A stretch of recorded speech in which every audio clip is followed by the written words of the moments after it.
All right, let's record us a video.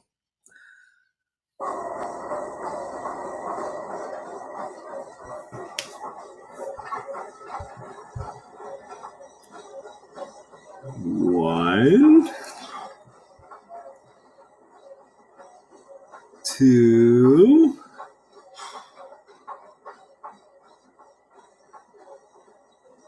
three, a little shallow. I think some of the others were too. Four, hell, these are all a little shallow. Five, and six. That's what I get for trying to listen to a metronome while doing that. I miscounted. Actually, I lost track of the count, and then I just wanted to make sure that I did at least five. Let's see how the second one looks. I think the first one was bad, and there are reasons why. Second one's better. Good depth, I think, maybe. Maybe still just a tad shallow, actually.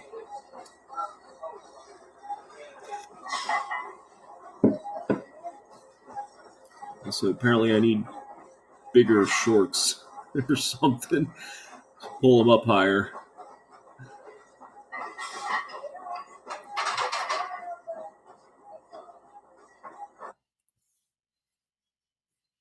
And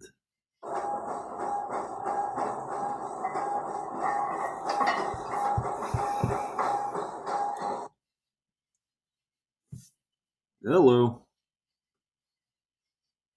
Crap.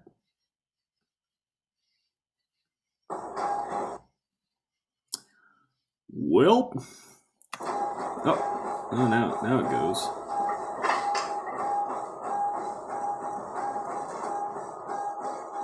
Yeah, I'm not sure I was reaching depth, honestly. I blame the stool.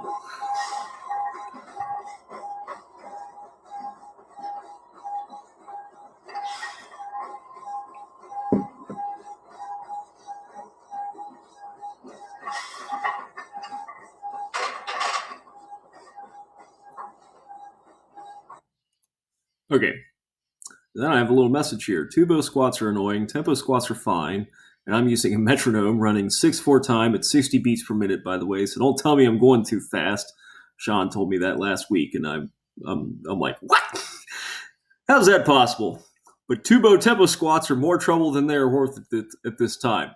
I was very diplomatic in saying that because I was fucking pissed. I had so much trouble just getting set up and stuff for the first set, and I think it got better, but I was not happy because I'm like, man, the the stool isn't fixing what it's supposed to be fixing, and it's interfering with the tempo squat. Like unracking the thing was a real pain in the ass because I had to step around the damn stool, and you can see what that results in on the first rep. See, look at that. Look at that weird right foot being a foot behind the left foot. Like, that's not how I unrack a barbell. That's how I do it when there's a goddamn stool in the way. Yeah. I didn't like those at all. And I was having trouble with my stupid Bluetooth remote, as you can see in the first video there at the end. Yeah. I wasn't happy. But then it got better. Presses are okay. I'm going to run out of time at this rate, so let's go through them all.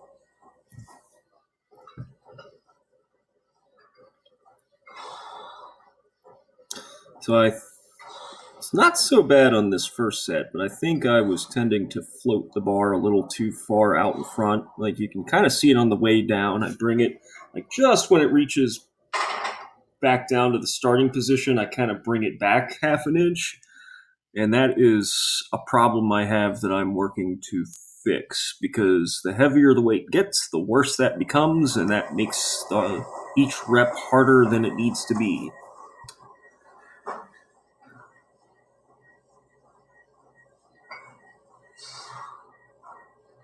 See, you can see it coming out just a little bit when I start the press.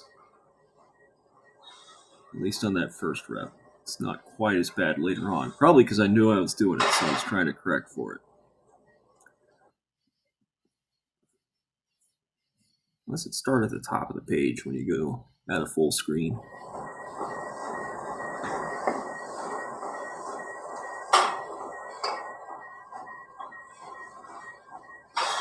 It looked pretty good. Better. Yeah, so I think I knew I was floating the thing out in front, especially in the second set, and so I worked. My elbow's so shaky there. I worked to correct it subsequently.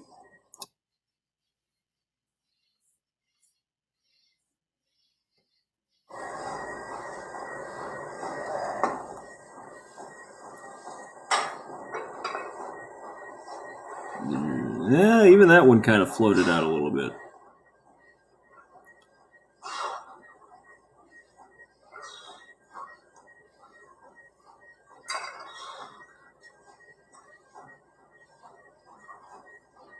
All right. I also wonder if my back, I don't know the technical term, too much extension, like it was too concave there. I don't know. It just seemed like it didn't quite need to be that flexed. Kind of like what you mentioned with the concavity during the squat. Who is calling me? Hang on. John, can I call you back in a few minutes? Yeah. Okay, cool. Wasn't even using my headphones. Luckily, I could hear them. All right.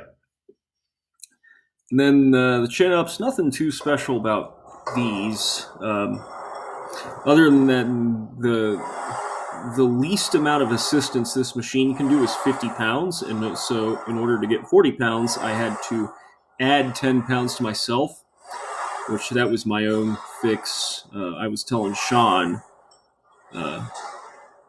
when he said I beat the machine and we were going to have to go to body weight, I'm like, hang on now. I'm a physicist.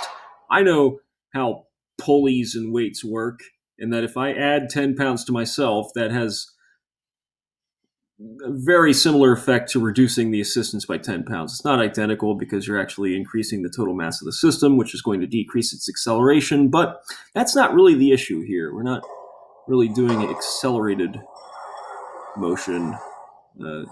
Pretty constant velocity throughout the actual lift. It's just when you start and stop, there's a little bit of, maybe a teeny tiny bit of lag.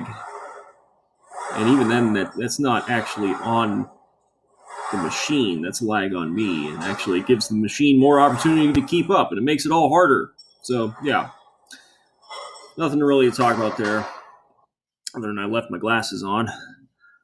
And then the last two sets before I run out of time. So these were just with 50 pounds of assistance. Obviously, they were easier. Really slamming that. That's my goal. That's, for me, full range of motion means I slam that thing down on the weight stack. I wasn't able to do it with the 40 pounds of assistance, but I could do it with 50. Although I think I still got my chin above the proverbial bar for the 40 pounds of assistance, so I count all those reps.